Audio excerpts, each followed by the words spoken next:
kasih. Kali ini saya akan membacakan laporan kasus dekompresi nervus optik pada penderita trauma nervus optikus pasca trauma kepala. Sebagai pendahuluan, kecelakaan kendaraan roda 2 merupakan angka yang paling tinggi tinggi dari data Korlantas yang dapat menyebabkan trauma pada kepala, terutama trauma kepala sendiri bisa 5% kasus bisa menyebabkan cederai nervus optik, di mana 61%-nya menyebabkan kebutaan, di mana pria lebih banyak daripada wanita. Evaluasi pemeriksaan mata penting dilakukan segera setelah trauma kepala terjadi untuk penanganan segera. Namun pada kenyataannya keselamatan nyawa pasca kecelakaan lebih didahulukan. Mekanisme kebutaan pada trauma kepala dapat disebabkan oleh hemorrhagic retrobulbar, trauma nervus optikus, dan cedera langsung pada bola mata. Penanganan dari cedera nervus optikus sendiri salah satunya dengan dekompresi yang sebaiknya dilakukan oleh tenaga ahli. Tujuan dari laporan kasus ini adalah memberikan informasi kepada teman sejawat tentang tindakan dekompresi nervus optikus dengan pendekatan endoskopi sebagai tata laksana dekompresi nervus optikus di bidang THTKL. Sebagai laporan kasus, pria 48 tahun dikonsulkan oleh Departemen Saraf dengan kompresi nervus optik dan rencana operasi bersama. Keluhan pada pasien ditemukan mata kiri tidak dapat melihat setelah kecelakaan. Awalnya pasien dapat melihat cahaya, kemudian 1 hari atau 2 hari setelahnya pasien tidak dapat melihat lagi. Keluhan lainnya ada nyeri pada mata, nyeri dahi, dan nyeri kepala. Untuk hidung, pasca kecelakaan ditemukan mimisan sebentar dan langsung berhenti, tidak ada hidung butuh dan nyeri pada hidung. Pada pemeriksaan lainnya dalam batas normal, pemeriksaan fisik lainnya, mata ditemukan edem papillary superior dengan injeksi siliar dan keterbatasan gerak bola mata terutama ke arah medial. Dan dari pemeriksaan mata ditemukan visus kanan lebih dari 3/60 dan mata kiri 1/NPL, no lag perception. Dan dari funduskopi ditemukan atrofi nervus optik. Pada hidung ditemukan konka hipertrofi kanan kiri, tidak ditemukan mukosa hiperemis, sekret, bleeding point, dan ditemukan septum deviasi. Untuk tenggorok dan telinga dalam batas normal. Ini adalah MRCT scan yang MRCT scan kepala di RSUP Dr. Karyadi, di mana ditemukan adanya hemorrhage regiofrontal kiri, dan kemudian ditemukan dengan adanya tampak peningkatan tekanan intrakranial. Kemudian didapatkan fraknul komunitif di frontal kiri, dinding lateral sinus maxillaris kiri, hematosinus pada sinus maxilla, sinus ethmoid, dan sedikit di sinus sphenoid. Kemudian didapatkan fraktur di lateral dinding medial orbita. Dari laboratorium dalam batas normal, pasien di assessment dari bedah saraf untuk kompresi nervus optik dengan fraktur basis kranii, ethmoid lateral, dan dinding medial cavum orbita. Dari assessment mata didapat mata kiri pupil atrofi, kesan dari THT kompresi nervus optik dengan fraktur basis kranii, ethmoid lateral, dan dinding medial cavum orbita dengan hematosinus di keempat sinus, dan sarannya setuju untuk operasi bersama dekompresi nervus optik. Saran terapi dari THT premedikasi 30 menit sebelum operasi, pemberian asam tranexamat, metopretisolon, dan cefazolin di dalam OKA. Ini gambaran pengambilan gambar di durante operasi, di mana pada mata ditemukan injeksi siliar dan sedikit edem. Ini sudah membaik karena operasi dilakukan hari ke-7 pasca pasien kecelakaan. Kemudian pada durante operasinya, osteomaxilla ditemukan hematosinus, dan setelah dilakukan uncinektomi, pasien ditemukan fragmen fraktur dari ethmoid. Pasien dilakukan pembedahan dengan bedah saraf.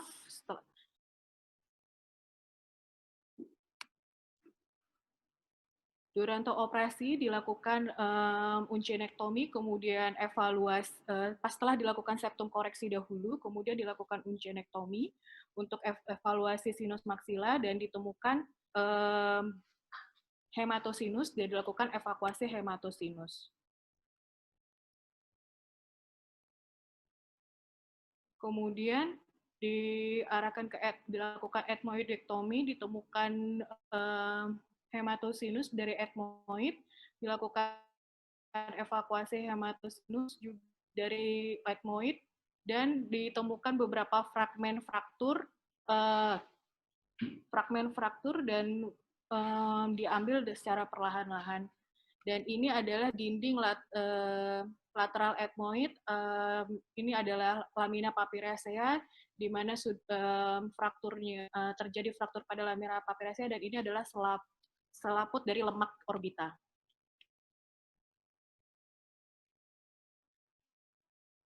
Kemudian dilakukan pembersihan.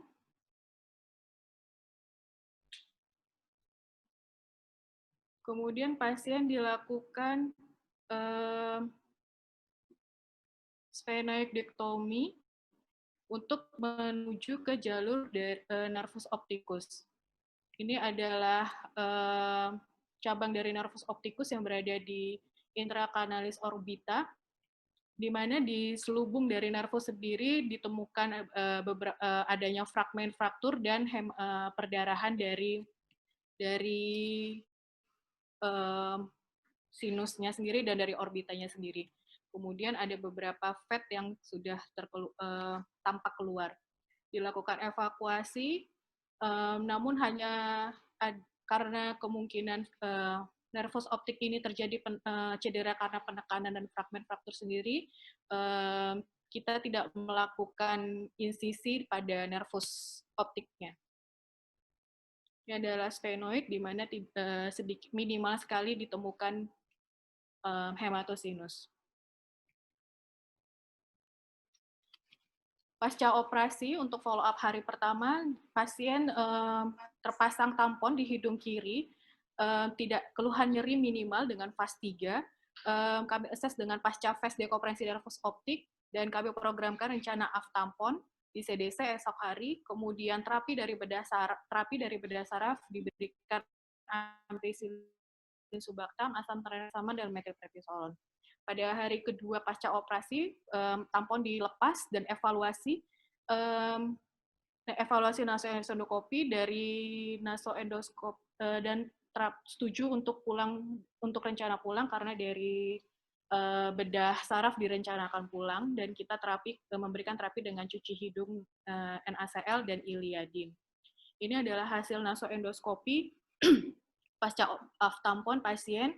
Hidung kanan dalam batas normal adalah sedikit discharge, hidung kiri masih tampak krusta dan hiperemis pada kafum nasi, terutama di area kompleks osteometal. Sebagai pembahasan, kafum orbita merupakan rongga berbentuk piramid pada kranial dengan memiliki topografi dikelilingi oleh topografi 6 bangunan dan mempunyai 4 dinding batas dengan organ sekitar. Dan nervus opticus sendiri merupakan cabang nervus cranialis sepanjang kranial hingga kanal opticus, di mana dibagi menjadi 4, intraokular, orbita, intrakanalikular, dan intrakranial. Ini adalah gambaran skema dari nervus optik sendiri. Ini adalah orbita, dan ini perbandingannya dengan CT scan ini pada orang normal, di mana tidak ditemukan lamina papiracea yang intak dan rectus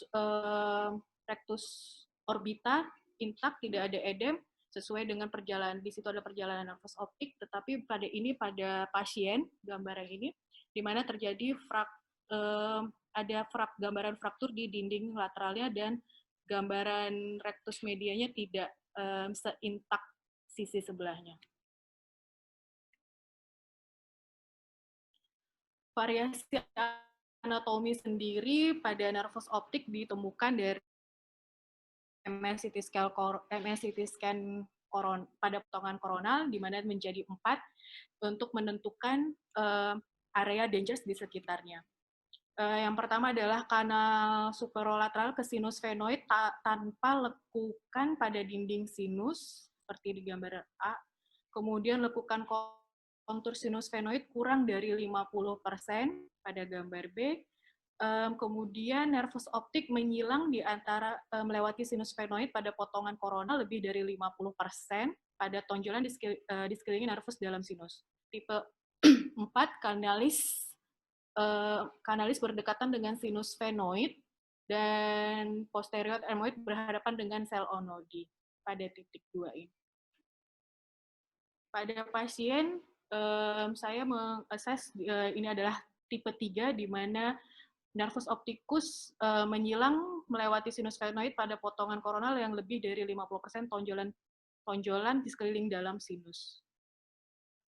Ini pada pasien, ini pada dari literatur. Gangguan penglihatan pasca trauma wajah sendiri dapat menyebabkan kebutaan pasca kecelakaan, itu 60% berhubungan dengan fraktur dinding orbita, di mana pemeriksaan mata sebaiknya segera dilakukan, namun pada kenyataannya sering tertunda karena lebih menyelamatkan jiwa pasien, dan terkadang pasien sudah tidak dalam kondisi tidak sadar. Mekanismenya sendiri untuk dapat terjadi kebutaan adalah hemorrhagic retrobulbar, trauma optik, neuropati, dan cedera langsung pada bola mata. Ini adalah perbandingan dari ketiga trauma yang kebutaan yang dapat disebabkan oleh trauma.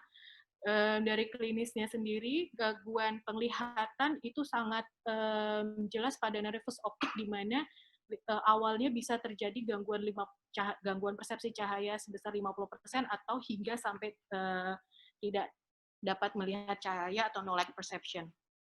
Sedangkan pemeriksaannya sendiri dapat dilakukan dengan fundoskopi, di mana dilihat defek bisa terjadi atrofi, dan dapat dievaluasi berdasarkan MRI CT scan dan MRI. Untuk penanganannya untuk trauma nervus optik adalah pemberian steroid 2 hari pasca kecelakaan. Jika tidak ada perbaikan, dilakukan pembahan dekompresi. Perbedaan dari ketiganya ini, untuk hemorrhagic retrobulbar dan cedera mata langsung, secara gambaran luarnya itu lebih berat, tetapi terkadang visus tidak terganggu. Berbeda dengan gangguan trauma optik di mana visus langsung terganggu. Dan pada pasien, berdasarkan ini kami assess dengan trauma nervus optik. Klasifikasi untuk trauma nervus optik sendiri disebabkan oleh 2, direct dan indirect, di mana direct itu struktur anatomi nervusnya sendiri yang terganggu, indirect di mana struktur orbita dan kranial yang disekelilingi oleh nervus optik yang terganggu, dan kejadian direct lebih banyak dibandingin indirect. Visus awal turun hingga no light perception, dan ini mempengaruhi prognosis. Tindakannya untuk pemberian steroid sebaiknya dilakukan 48 jam. Bila tidak ada perbaikan dalam 48 jam, segera dilakukan dekompresi.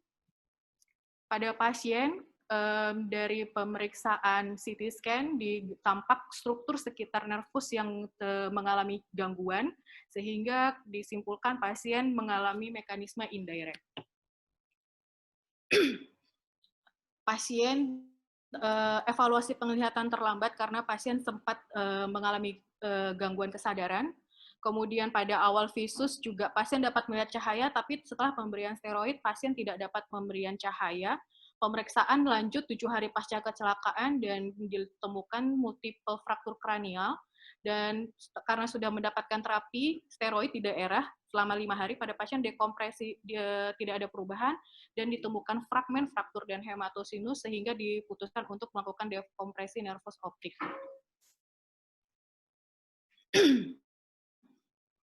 Prosedur dekompresi nervus optik sendiri merupakan tindakan yang sangat kompleks, sehingga hanya dapat dilakukan oleh ahli bedah endoskopi sinus dengan pengalaman dan keahlian. Target utamanya adalah nervus optik di bagian segmen intrakanalikular. Indikasi pada trauma nervus optik sendiri untuk pembedahannya ini, indikasi untuk dekompresi nervus optik adalah mengambil fragmen tulang atau mengeluarkan hematom, dan bila visus memburuk setelah pemberian steroid dalam 48 jam, waktu pembedahan yang paling baik adalah kurang dari 3 hari pasca trauma, itu hasilnya lebih baik. Kontraindikasinya, gangguan total pada nervus atau kiasma, atrofi nervus total, fistula carotid cavernosus, komorbid lainnya yang mempengaruhi anestesi. Kriteria pasien yang dapat dilakukan untuk dekompresi nervus optik sendiri, ini di mana fraktur kanalis optik yang terlihat pada pencitraan dengan visus kurang dari 6/6, pasien dengan fraktur kanalis optik yang terlihat pada pencitraan CT scan dengan visus lebih dari 6, namun visus memburuk.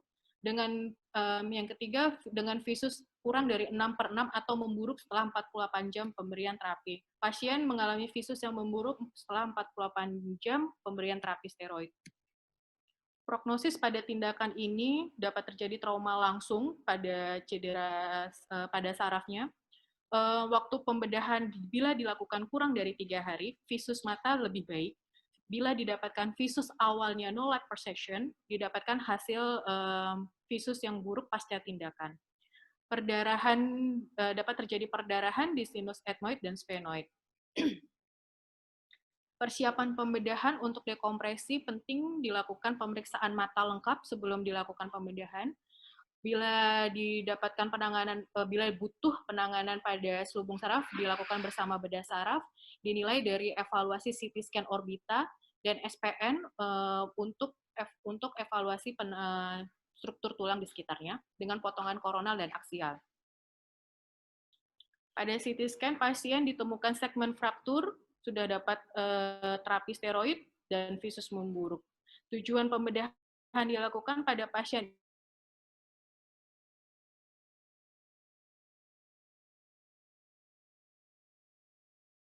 sudah lebih dari 3 hari.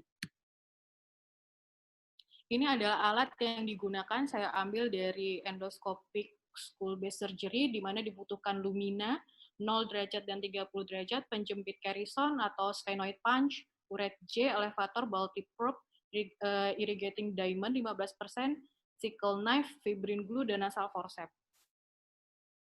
Poin penting dalam tindakan ini adalah identifikasi lamina papiracea, sphenoidectomy maksimal untuk memudahkan alat masuk, dan pemilihan drill, dan dilakukan binostril, maksudnya adalah tindakan insisi septum dari sisi kanan dan sisi kiri untuk mempermudah alat masuk. Potensi kegagalan pada tindakan ini visual yang tidak maksimal sehingga perlu dipertimbangkan dilakukan trubenektomi media, cedera periorbita yang tidak sengaja pada posterior ethmoid, kemudian pengambilan tulang itu sebaiknya lembut, kadang kita terlalu kasar untuk mengambilnya.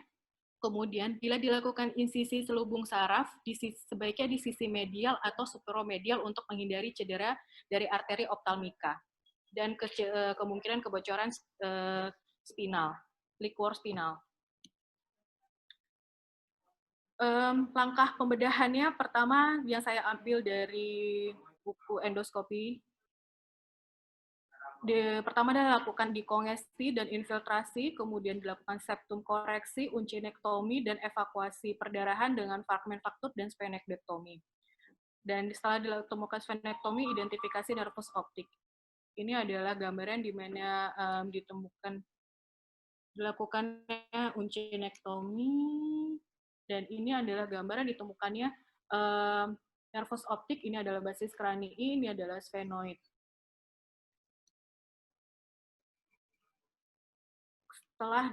Setelahnya dievakuasi fragmen fraktur yang terlihat dan dilakukan dekompresi nervus optik bila perlu dilakukan insisi.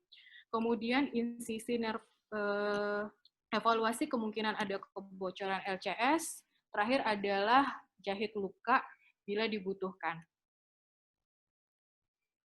Pada pasien, kita melakukan septum koreksi karena memang pasien ini juga didapatkan septum deviasi, dan dilakukan uncinektomi, kemudian dilakukan evakuasi hematosinus pada maksila, dan ethmoidektomi dilakukan evakuasi fragmen fraktur dan hematosinus. Kemudian pada evaluasi tampak fraktur lamina paperiacea dan fat orbita. Setelah dilakukan evakuasi, dilakukan splenektomi dan menemukan nervus optik dan ditemukan adalah perdarahan di sekitarnya sehingga dilakukan evakuasi darah. Ini adalah gambaran osteomaxilla di mana banyak hematom pada pasien. Kemudian ini adalah dinding lamina papiracea di mana di sini sudah ada fragmen fraktur dan fat orbita pada pasien. Kemudian ini adalah selubung nervus optik pada pasien yang dikelilingi oleh gumpalan darah. Sebagai simpulan, pria 48 tahun dengan mata kiri tidak dapat melihat 7 hari pasca kecelakaan dengan visus mata kiri no light perception, dikonsulkan dari bedah saraf, dan di hasil MRI CT scan orbita ditemukan fraktur komunitif pada os frontal, dinding lateral sinus maksila kiri, dinding superomedial orbita kiri, dan dinding lateral sinus ethmoid, hematosinus frontal kiri, sinus maxillaris kanan kiri, ethmoid kanan kiri, dan sphenoid kanan kiri, dan tampak adanya septum deviasi. Pasien mendapatkan terapi steroid 5 hari, namun penglihatan memburuk, dan pada MRI CT scan ditemukan fragmen fraktur dan hematosinus, sehingga diputuskan dilakukan pembedahan dekompresi nervus optik. Evaluasi pasca pembedahan tidak ada perubahan visus pada pasien, tapi kita menyelamatkan untuk evakuasi dari fragmen frakturnya sendiri. Terima kasih.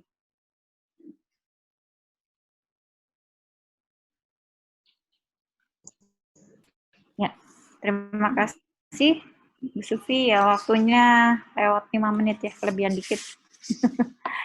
Ya. Untuk berikutnya silakan, saya kira ini presentasi yang bagus, kemudian cukup baik dengan materi yang sangat baik ya. Jadi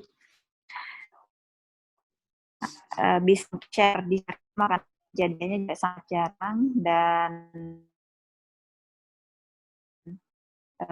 berperan utamanya paling tidak mencegah komorbid ya dari pasien. Silakan Norma untuk penelaah perpustakaan dulu.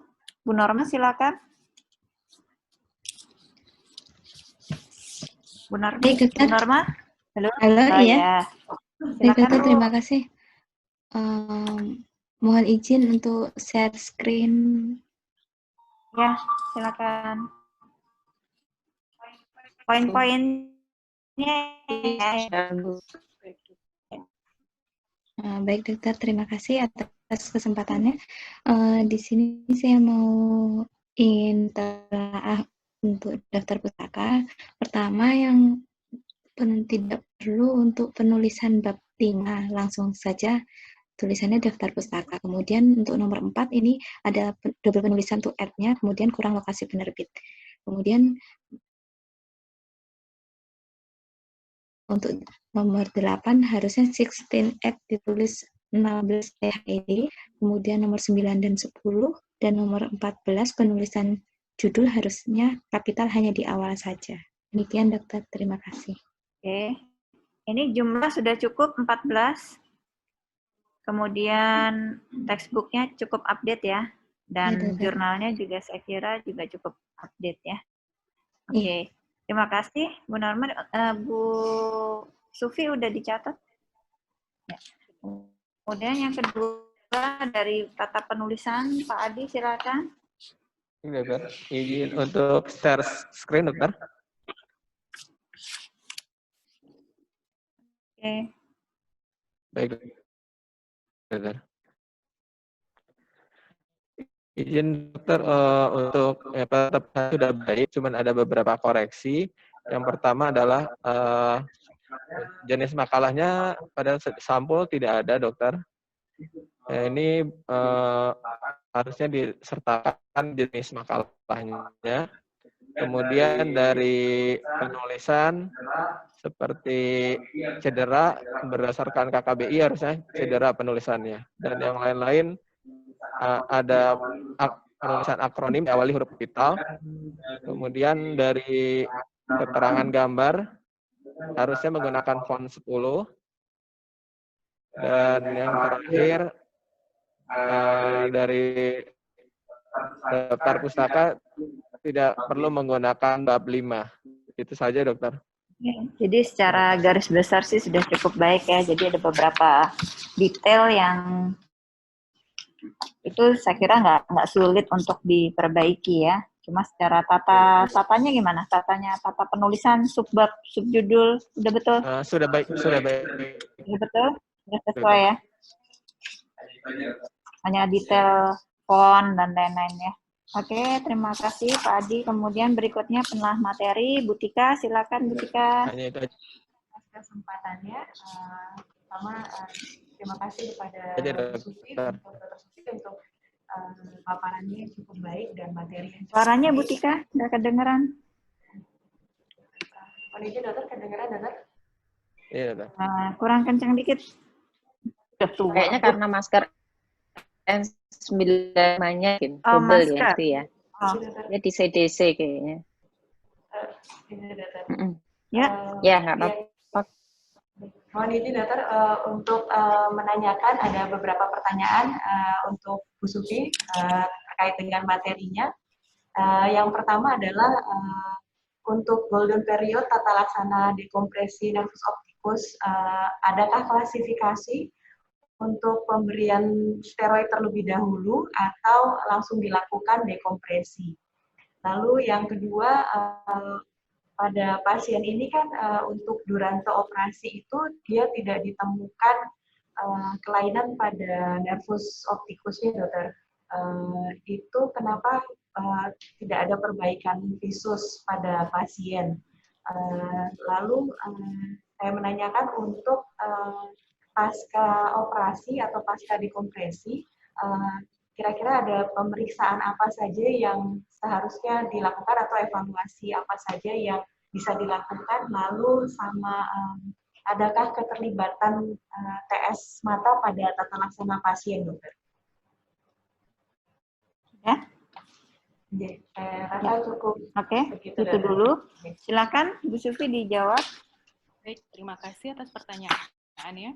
Untuk pertanyaan pertama, golden period dari jurnal untuk cedera trauma nervus optik sendiri yang dilakukan oleh Song paling baik adalah kurang dari 3 hari untuk melakukan pembedahannya sendiri. Kemudian untuk durante operasi tidak ditemukan kelainan nervus optik, kenapa yang dari golden period ya, kapan pemberian steroid dan lakukan pembedahan. Jadi untuk tata laksana awalnya itu jika pada pasca kecelakaan segera dilakukan evaluasi penglihatan, ditemukan adanya tanda cedera nervus optik, pasien diberikan steroid, injeksi steroid selama 2 hari. Dan kemudian bila tidak ada perbaikan atau perburukan, kemudian baru dipertimbangkan untuk dilakukan dekompresi dari nervus optiknya sendiri. Yang kedua adalah durante operasi tidak ditemu kelainan nervus optik, tapi kenapa visusnya tidak membaik? Dicurigai karena pasien dilakukan pembedahan 10 hari pasca kecelakaan. Sebelumnya juga pasien telah dilakukan. Awalnya pasien tidak sadar, kemudian diberikan evaluasi pemeriksaan matanya juga terlambat, kemudian tetap dilakukan pemberian steroid selama 5 hari, visus tidak ada perbaikan, dan kemudian tindakan pembedahannya sendiri untuk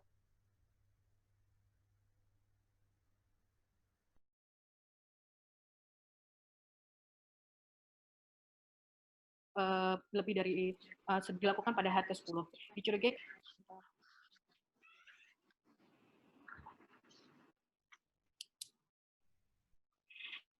pembedahan karena mekanisme indirect pada pasien, di mana struktur dari nervusnya dalam batas normal, namun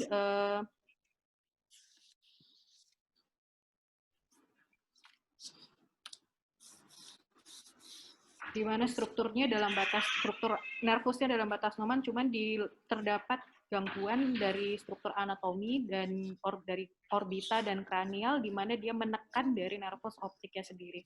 Karena sudah terlalu lama ditandai dengan hasil funduskopi oleh TS mata, ditemukan nervusnya sudah atrofi. Kemudian pada pemeriksaan pasca pembedahan untuk THT dilakukan dilakukan evaluasi dari pas pembedahan sendiri di rongga api mata, evaluasi penglihatan. Dari jurnal yang saya baca, evaluasi 1-2 hari pasca pembedahan, kemudian dilakukan evaluasi pada hari ke-7. Bila memang tidak ada perbaikan, berarti prognosis yang pada pasien sudah memang buruk. Kemudian keterlibatan tes mata adalah di sini untuk pemeriksaan matanya, evaluasi mata memang harus dilakukan oleh TS mata. Kemudian untuk terapi, karena memang sudah sebelumnya diberikan terapi oleh TS mata di daerah, tidak ada terapi lagi dari TS mata di sini, dan TS mata hanya mengevaluasi penglihatannya saja. Untuk tindakan pembedahan dilakukan oleh THT, dan karena ini pasien awalnya dari saraf, dilakukan operasi bersama, tadinya rencana dilakukan insisi dari nervus optik, cuman setelah dievaluasi tidak perlu dilakukan. Terima kasih.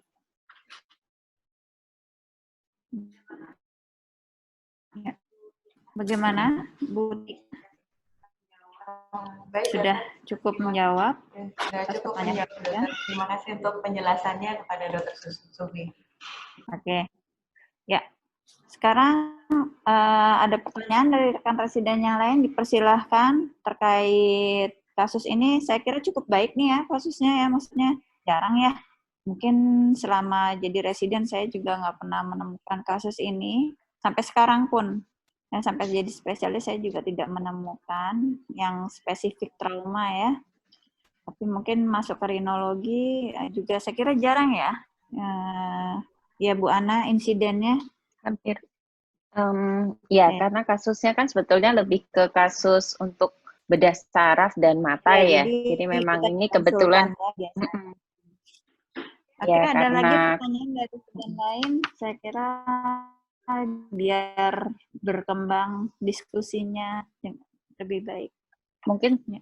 sambil Ada? menunggu saya boleh konfirmasi langsung untuk yang jawaban tadi aja, Dokter Ayu, Oh, iya. biar nggak lupa aja sih. Yang mana? Yang dari pertanyaan Butika tadi. Yang mana yang tentang? Ya, sambil. Ya, Oke. jadi tadi kan ada beberapa pertanyaan ya. Jadi untuk lebih memperjelas lagi, sebetulnya sudah dijelaskan oleh Bu Sufi dan sudah ada pada presentasi. Jadi pada prinsipnya kalau untuk pasien dengan trauma pada mata yang menyebabkan gangguan penglihatan, itu golden period itu memang penting. Dan golden period tergantung dari derajat kerusakan atau derajat sakit dari nervus optikusnya. Itu yang pertama. Jadi kalau pada pasien ini, tadi disebutkan untuk golden period-nya 3 hari, tetapi pada kasus dengan sejak awal no light perception, itu prognosis lebih buruk. Karena kita tahu kemungkinannya kerusakannya bisa putus sarafnya, atau memang derajat kerusakan kesakitan saraf yang lebih berat. Kemudian pada pasien ini kenapa tidak ada perbaikan? Ya karena sejak awal dia udah no light perception, kemudian datang ke kita waktu kita lakukan tindakan, sudah lebih dari 3 hari, jadi sudah melewati golden period. Kemudian yang kedua, kenapa pada saat durante operasi kita tidak melakukan tindakan seperti membuka selubung saraf, kemudian untuk membebaskan saraf, karena durante operasi ditemukan serpihan tulang yang memang menekan nervus optikus, dan itu sudah kita bebaskan semua sampai kanalis optikusnya, sehingga memang sudah tidak ada kompresi pada nervus optikus. Jadi tindakan membuka selubung saraf itu tidak selalu diperlukan dan biasanya menimbulkan komplikasi infeksi. Dan yang kedua, komplikasi LCS leak. Jadi kalau tidak perlu, yang perlu dilakukan adalah kita membuang penyebab kompresi, seperti dalam hal trauma Atau perluasan atau kelainan di sekitar nervus optik. Tapi kalau untuk sarafnya sendiri, kan bagusnya memang pakainya kan MRI. Berarti tidak ada evaluasi untuk nervus optikusnya sendiri. Kalau untuk pada pasien ini tidak dilakukan karena juga pasien datang ke karya ini sudah hari ke-7 dan itu sudah visusnya sudah jelek. Jadi pertimbangannya tidak dilakukan MRI, dokter. Hanya cukup MRI untuk melihat selubung sarafnya sekitarnya ada apa. Berarti tadi yang seperti kelanjutan masukan saya seperti jaras penglihatan mungkin bisa dimasukin sentral perifer. Jadi kita bisa memperkirakan pertama kemungkinan kelainannya ada di mana, apakah di perifer dan sentral atau dua-duanya. Kedua, untuk menentukan prognosis saya kira dari awal biar pasien tahu ya tujuannya operasi itu apa gitu.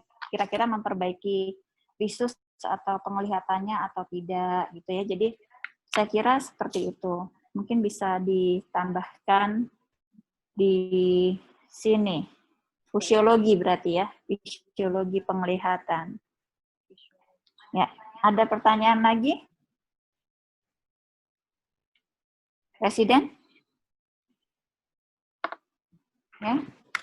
Oke, mungkin bisa saya simpulkan dari pembacaan pagi ini tentang dekompresi nervus opticus, aduh fasialis terus, kebiasaan. Dekompresi nervus opticus, ya terutama dalam kasus trauma nervus opticus pasca KLL. Sorry, ya, maaf. Lupa, maaf. Sarapannya kebanyakan. Silakan Bu Desi. Aku udah mau ketawa ngakak. Maaf. Silakan Eci. Ya, terima kasih Dokter Ayu. Sebenarnya saya juga agak bingung ya, karena tadi beberapa yang mau saya sampaikan sudah dijawab Dokter Ana, dan beberapa yang mau saya tanyakan juga sudah ditanyakan Dokter Ayu. Sudah lengkap. Terus mungkin ada beberapa masukan, nanti langsung saya kirim ke Sufi aja tentang penulisan, karena beberapa ditampilkannya sudah lengkap, di slide-nya sudah lengkap, tapi di di laporan kasusnya malah belum ada gitu. Jadi yang jadi pertanyaan saya kok terjawab dengan presentasi Sufi tadi gitu ya. Jadi nanti tinggal ditambahkan aja di slide-nya. Mungkin tadi tentang indikasi operasi pada pasien, mau nanya tadi tentang indikasi operasi pada pasien ini, tapi sudah terjawab sama Dokter Ana. Jadi saya mau nanya apa ya? Ini aja. Di laporan kasusnya itu hanya di halaman 5 ya. Itu hanya dibilang lamina papiracea disusuri sampai posterior, kemudian langsung ke perdarahan dirawat bla bla bla gitu. Jadi kayak yang berhenti gitu loh, belum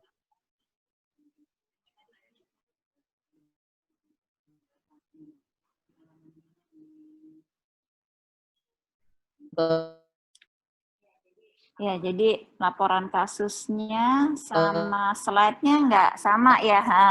Saya lihat juga ada beberapa tuh.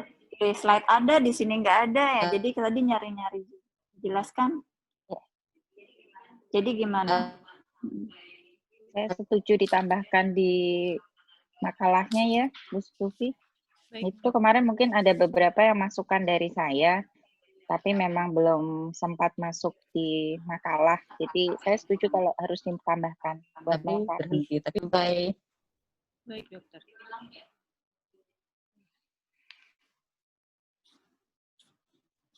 Lalu tentang algoritma, tentang alur, Bu Sufi bisa menanyakan ke bagian atau mata. Memang begitu? Ya, gitu ya, Beci. Deskripsinya ada yang hilang. Iya, saya mengikuti dari videonya ada step yang saya nggak ingat ini yang bagian mana. Padahal nyebutin tadi. Iya, tadi dia nyebutin. Nah.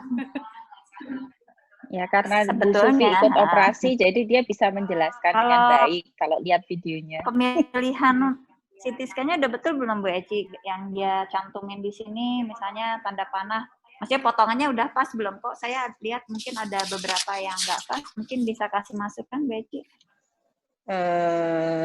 Untuk CT scan itu, misalnya yang itu yang paling kanan atas,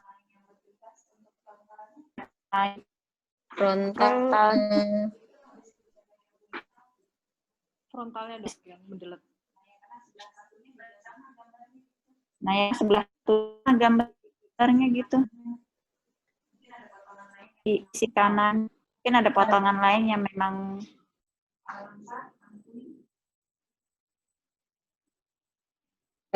untuk kalau mungkin saya bisa ini ya dok, dia mungkin Bu Sufi naruh gambar ini untuk menunjukkan fraktur di supremedial orbita ya Bu ya, bukan ke frontalnya. Iya, di front dan frontal ya dok. Ini sudah berarti ya nggak jelas, sudah mulai masuk frontal sama mungkin ya nggak pas. Kurang pasang. Jadi gini sih Bu, ini juga salah satu masukan saya udah taruh di komennya. Untuk gambar kan pakai bilangnya panah biru, panah merah, panah oranye gitu. Tapi di gambar CT scan ini panah merahnya ada 3, panah birunya ada 4. Jadi mungkin lebih baik dituliskan saja polos gitu hasil dari radiologi ini salin abis gitu dari radiologinya. Kemudian nggak usah dikasih tahu dulu panah-panahnya. Kemudian di keterangan gambarnya, ini kan ada 6 slide ya, kamu tulis A, B, C, D, E, F. A itu, misalnya kamu mau lihat deviasi septum, panah, gitu, nggak usah warna, nggak apa-apa, panah, pakai warna juga boleh ya, biar kelihatan. Jadi, ada keterangan panahnya untuk masing-masing gambar, ditambahkan, itu aja, jadi nggak bingung. Sebenarnya saya juga bacanya agak bingung biru, ini birunya ada 4, biru yang gambar 1, 2, 3, 4, 5, atau 6, kayak gitu ya. Terus, ya, jadi kalau yang deskripsi itu kamu salin dari radiologinya. Kemudian yang gambarnya, itu kan interpretasi kita yang pilih gambar kan, sesuai ngikutin dengan panduan radiologinya untuk belajar ya. Kemudian tadi jadi itu ya ditambahkan stenoidotomi pada laporan kasusnya. Tadi di slide ada, di sini nggak ada. Kemudian tadi dikatakan ada fat orbita. Nah, bagaimana kita tahu itu fat orbita? Misalnya duranta operasi, kamu tahu itu fat orbita atau mukosa gitu kan? Kalau di duranta operasi kan ya mirip-mirip aja gitu. Kamu tahu pasti itu fat orbita gimana? Untuk tahu pasti fat orbita apa enggaknya, pada pasien pada saat dilakukan ethmoidectomy, di sisi lateralnya sudah tampak lamina papiraceae-nya sudah fragmen frakturnya sudah kelihatan patahannya. Jadi mulai diambil itu sudah mulai warna dinding selaput dari batas orbitanya dok, dan warnanya juga udah mulai kekuningan. Ya itu kan subjektif ya, kuning, agak berminyak atau apa gitu ya. Kadang kalau misalnya sudah terinsisi jempol, gambarnya seperti gerjel-gerjel bulat warna kekuningan. Ya itu menurut saya juga masih subjektif karena kita kadang mikir itu polip. Apa yang objektif gitu, yang nggak akan salah ya, ini fat orbita gitu. Dari anatominya sendiri dok, kalau misalnya kita sudah paham struktur area bangunannya, di lamina papiraceae-nya sisi lateral dari ethmoid itu sudah pasti orbita. Ada pemeriksaannya, maksudnya kita, oh ini tuh udah masuk, oh ini lamina papiraceae-nya jebol. Kalau disenggol dia bergoyang, bembal. Ya boleh, ada lagi apa? Yang memang kita tahu, oh ini fat orbita nih, karena lamina papiraceae ini kan kamu tahu nih dari CT scan ada lamina papiraceae-nya kelihatan destruksi, tapi kalau misalnya kita yakinin itu memang lamina papiraceae-nya jebol, gimana? Mungkin kita pada saat kita sentuh dari lamina papiraceae yang sudah jebol itu, kita evaluasi melihat matanya juga. Kalau bergerak berarti itu orbita. Apa nama tesnya? Ya udah bener, diapain dulu matanya, diapain? Matanya diapain? Dibuka, pergerakannya. Gerakan apa? Bola matanya. Dibuka. Pasiennya kan nggak sadar, disuruh ngelirik ke kanan ke kiri. Dok. Apa nama tesnya?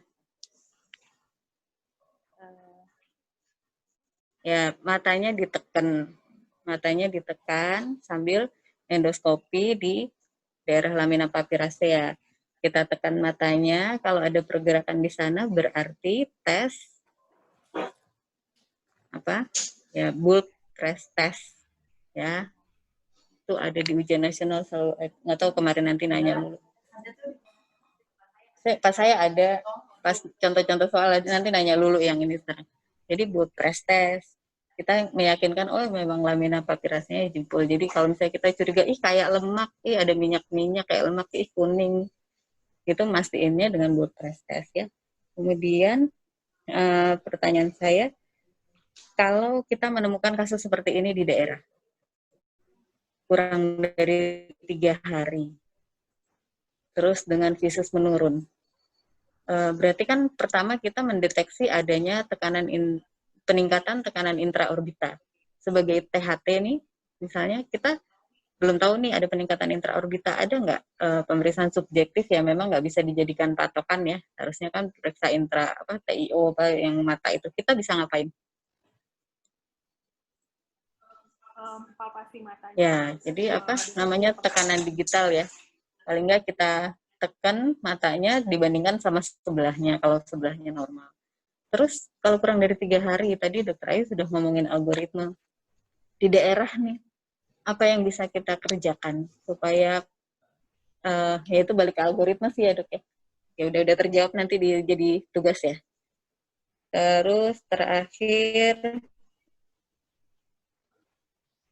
oh ya, untuk minta ditambahkan untuk misalnya kita lakukan operasi kurang dari 3 hari, persentase keberhasilannya berapa?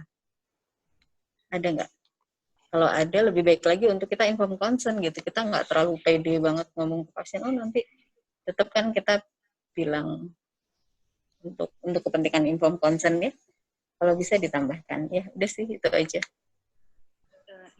Untuk yang terakhir, kurang dari 3 hari, dari 3 jurnal yang untuk dekompresi hanya mengatakan baik, tidak ada presentasinya. Mungkin balik lagi dengan jenis kerusakannya. Ya baik, tapi kan kita nggak bisa kita jadiin patokan, kita dari ini baik Bu gitu, terus setelah dioperasi tetap buta. Kayaknya kita tetap butuh data kalau ketemu, kalau enggak ya nggak apa-apa. Saya setuju dicari insidensinya ya Bu Sufi. Masih. Sorry, hampir dilupakan. Waduh. Iya, soalnya lihat jam terus sedih saya. Maaf ya Bu Eci ya. Ya terima kasih Bu Desi masukannya. Saya konfirmasi boleh. Cukup melengkapi mengingat kompetensinya ya. Ya tak konfirmasi sekalian. Jadi Dr. Ana mau ada tambahan? Ya, ada tambahan yang berdasarkan pertanyaan Dr. Eci ya. Jadi memang setuju. Kedengeran nggak suaranya? Kedengeran dok. Oh ya. Jadi nanti yang pertama Bu Sufi mencari algoritma, bisa ditanyakan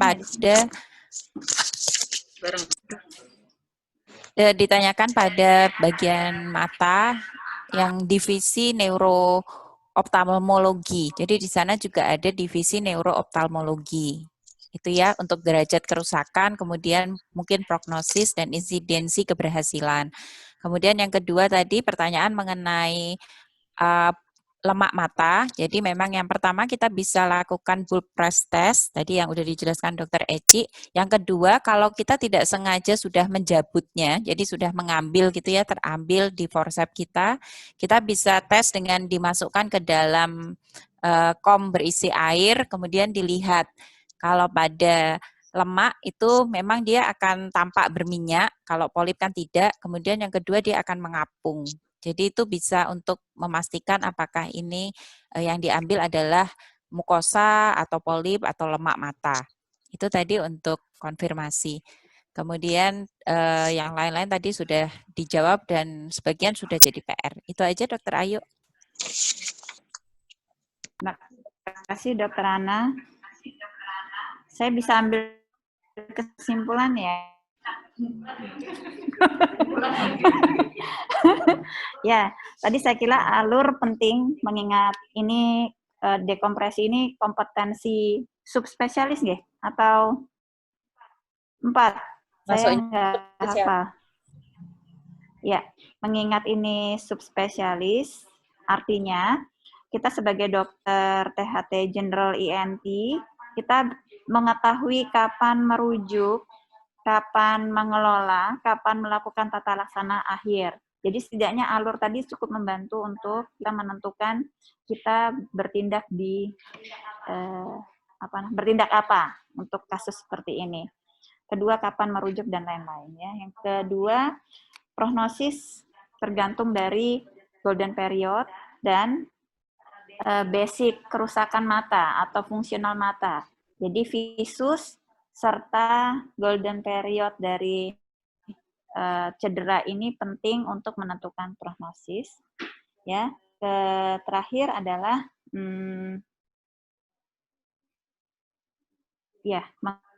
mengetahui tadi kompetensi. Saya kira itu tambah kesimpulan yang bisa saya simpulkan mengenai anatomi dan lain-lain bisa dibahas pada saat fase divisi. Ya, saya kira cukup untuk ada tambahan, Presiden? Nah, saya kira cukup untuk diskusi pagi ini. Saya ngeliatin jam terus kayaknya mau ada pembacaan lagi soalnya. Terima kasih Dr. Ana, Dr. Desi, Dr. Sufi, dan seluruh residen yang mengikuti. Semoga ini bermanfaat. Ya, ditutup, Sufi. Baik, terima kasih atas kesempatannya. Assalamualaikum warahmatullahi wabarakatuh. Waalaikumsalam.